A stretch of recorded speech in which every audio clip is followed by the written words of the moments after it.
đã tổ chức thành công đại hội thống nhất các lực lượng kháng chiến Lào. ทีนี้บรรดาผู้แทนเราเข้าเนาะได้เห็นกับทำกันเกี่ยวกับหลายประเทศมาที่ต่างๆ ถือว่าเป็นรู้เลยถือว่าบัญชีมันมีบัญชีน่ะ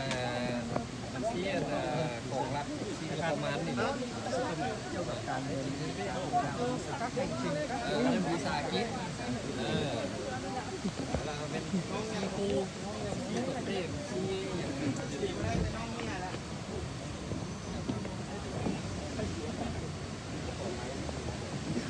บนไอ้มาเมื่อนั้นมาทราบงานอยู่ให้มีเดินนะเดียวนี่ได้มีป้ายสีดำจะเลือกกันเดียวนะมาไกลไปบ้าน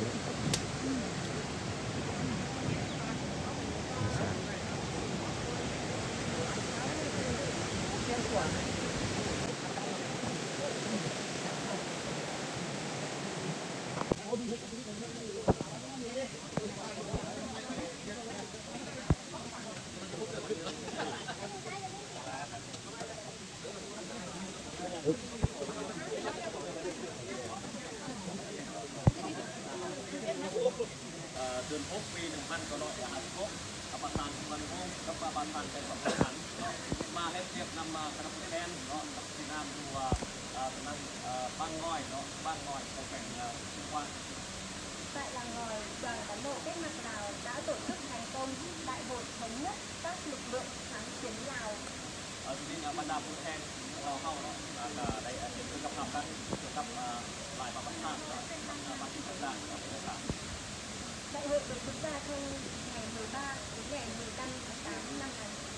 1950. มีตัวมาสนใจเกิดขึ้นเนาะแต่วันที่13วันที่15 ปี 1950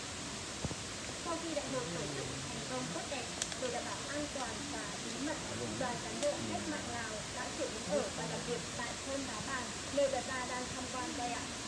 หลังจากที่ผมมาสู้เนาะทางคณะผู้แทนเราเข้าเนาะที่ได้ยกย้ายมาเรียบดูที่บางวันเข้าคณะอยู่ตรงนี้